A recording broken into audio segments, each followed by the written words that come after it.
الحمد للہ وحدہ والصلاة والسلام علی من لا نبی بعدہ اشہد ان لا الہ الا اللہ وحدہ لا شریک لہ واشہد ان محمدا عبدہ ورسولہ اما بعد فاعوذ باللہ السمیع العلیم من الشیطان الرجیم وما انزل علی الملکین ببابل ہاروت و ماروت۔ اور وہ اس چیز کے پیچھے لگ گئے جو بابل میں دو فرشتوں ہاروت اور ماروت پر اتاری گئی۔ وما يعلمان من احد حتى يقولا، حالانکہ وہ دونوں کسی ایک کو نہیں سکھاتے تھے یہاں تک کہ وہ دونوں کہتے انما نحن فتنة فلا تکفر، ہم تو صرف ایک آزمائش ہیں سو تو کفر نہ کر۔ فیتعلمون منہما، پھر وہ ان دونوں سے وہ چیز سیکھتے تھے ما یفرقون بہ بین المرء وزوجہ، جس کے ساتھ وہ مرد اور اس کی بیوی کے درمیان جدائی ڈال دیتے تھے۔ وما ہم بضارین بہ من احد الا باذن اللہ، اور وہ اس کے ساتھ ہرگز کسی کو نقصان پہنچانے والے نہ تھے مگر اللہ کے اذن کے ساتھ۔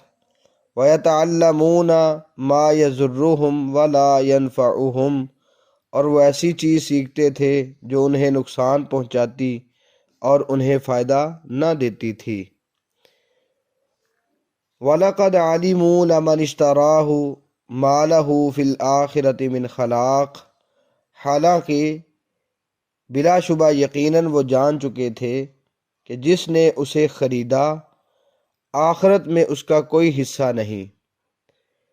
وَلَبِئْسَ مَا شَرَوْا بِهِ أَنفُسَهُمْ، اور یقیناً بری ہے وہ چیز جس کے بدلے انہوں نے اپنے آپ کو بیچ ڈالا۔ لَوْ كَانُوا يَعْلَمُونَ، کاش وہ جانتے ہوتے۔ اسی آیت کے پہلے جز میں ہم نے یہ ذکر کیا تھا پچھلے لیکچر میں کہ یہودی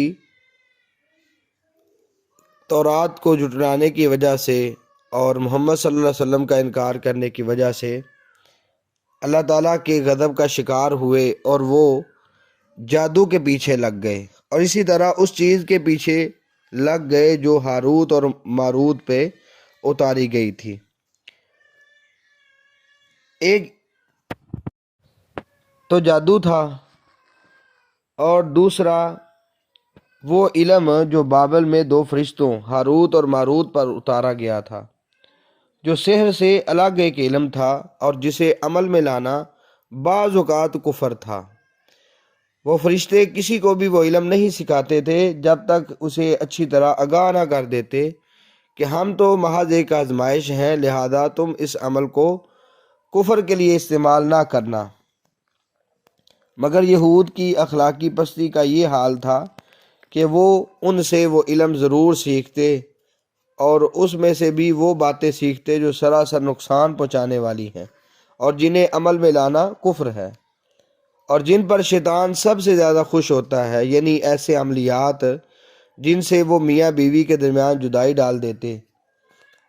اور جہاں تک تعلق ہے فرشتوں کا اتارنا، اس میں ایک بات تو یہ ہے کہ ان کو اللہ رب العالمین نے بطور آزمائش بھیجا، لوگوں کی آزمائش کرنا مقصود کہ لوگ کیا کرتے ہیں، کیونکہ جہاں تک فرشتوں کا تعلق ہے تو فرشتے اللہ سبحانہ و تعالیٰ کی نافرمانی نہیں کرتے۔ سورۃ تحریم آیت نمبر 6 میں ہے لا یعصون اللہ ما امرہم ویفعلون ما یؤمرون، وہ اللہ کے حکم کی نافرمانی نہیں کرتے بلکہ جو انہیں حکم دیا جاتا ہے وہ کام کرتے ہیں۔ اسی طرح سورۃ الانبیاء آیت نمبر 27 میں ہے لا یسبقونہ بالقول وہم بامرہ یعملون، بات کرنے میں بھی مسابقت نہیں کرتے، سبقت نہیں لے جاتے بلکہ اللہ سبحانہ و تعالیٰ کے حکم پر عمل کرنے والے ہوتے ہیں۔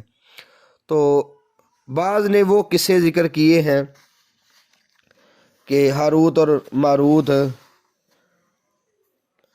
ان کا ایک عورت کے ساتھ معاشقہ ہو گیا، پھر اس عورت کا ستارہ بن جانا، ٹھیک ہے، اس طرح کے واقعات ذکر کیے گئے ہیں۔ تو علماء محققین نے ان قصوں کو یہود کی افسانہ طرازی قرار دیا ہے، حافظ ابن کثیر رحمۃ اللہ علیہ کہتے ہیں کہ بعض صحابہ اور تابعین سے اس قسم کی روایات منقول ہیں، مگر زیادہ سے زیادہ ہم ان کو نو مسلم یہودی عالم کعب الاحبار کا قول قرار دے سکتے ہیں۔ حافظ ابن کثیر کے علاوہ حافظ منذری نے ترغیب و ترہیب میں اور علامہ احمد شاکر مصری نے تعلیق مسند احمد میں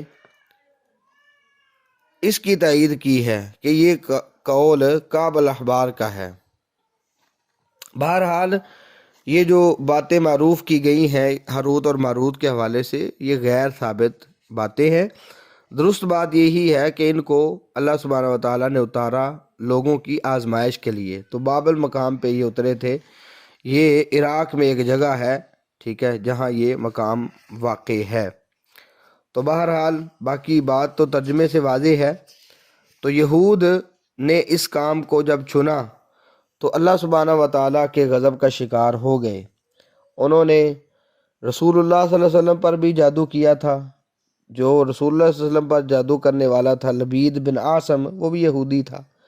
اس نے رسول اللہ صلی اللہ علیہ وسلم کی کنگھی اور اس سے نکلنے والے بالوں پر، جو اس نے ایک نر کھجور کے خوشے کے غلاف میں رکھے تھے، جادو کیا اور اسے ایک کنویں میں ایک پتھر کے نیچے دبا دیا۔ اس کا اثر آپ صلی اللہ علیہ وسلم پر یہ ہوا کہ آپ کو یہ خیال ہوتا کہ آپ اپنے اہل کے پاس جاتے مگر جا نہیں سکتے تھے۔ گویا یہ جو ما یفرقون بہ بین المرء و زوجہ ہے نا، اس کی ایک صورت یہ تھی۔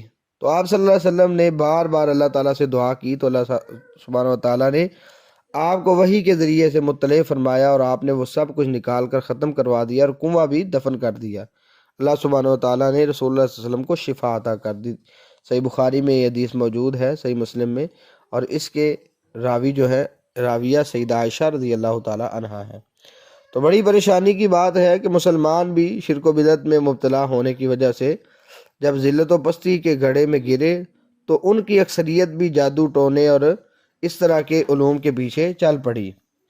آج بھی مسلمان جادو کے پیچھے پڑے ہوئے ہیں اور جدائی کے لیے اللہ سبحانہ و تعالیٰ کی قرآن کی آیات کو استعمال کرتے ہیں۔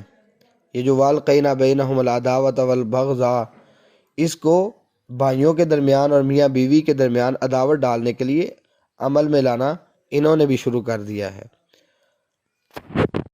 حالانکہ وہ سابقہ یہودی بھی اور آج کے مسلمان کلمہ پڑھنے والے جو صرف نام کے مسلمان ہیں، وہ بھی جانتے ہیں کہ یہ فعل کفر ہے اور ایسا کرنے والے کے لیے آخرت میں کوئی حصہ نہیں ہے۔ تو اس کے باوجود یہ اللہ رب العالمین کی نافرمانی میں پڑے ہوئے ہیں۔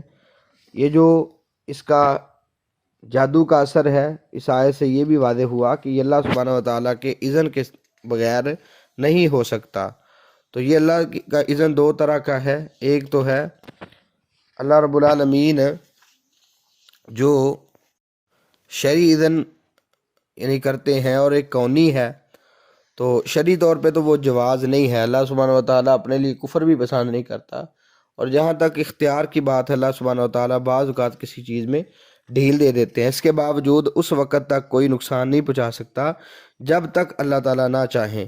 باقی شیطان کی پوری کوشش ہے کہ وہ میاں بیوی کے درمیان دراریں ڈالے، بلکہ صحیح مسلم میں حدیث موجود ہے، نبی مکرم صلی اللہ علیہ وسلم نے فرمایا شیطان سب سے زیادہ اس اپنے چیلے سے خوش ہوتا ہے جو آ کے یہ کہتا ہے کہ میں نے میاں بیوی کے درمیان تفریقہ کروایا۔ صحیح مسلم کی حدیث 2813 میں ہے کہ وہ اسے اپنے قریب کرتا ہے، اس کو اپنے ساتھ لگاتا ہے اور کہتا ہے نعما انتا، تو نے اچھا کام کیا ہے۔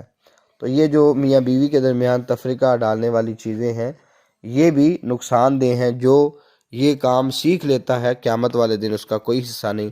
اللہ سبحانہ و تعالی ہمیں ایسے کفریہ اعمال سے بچنے کی توفیق عطا فرمائے۔ السلام علیکم ورحمۃ اللہ وبرکاتہ۔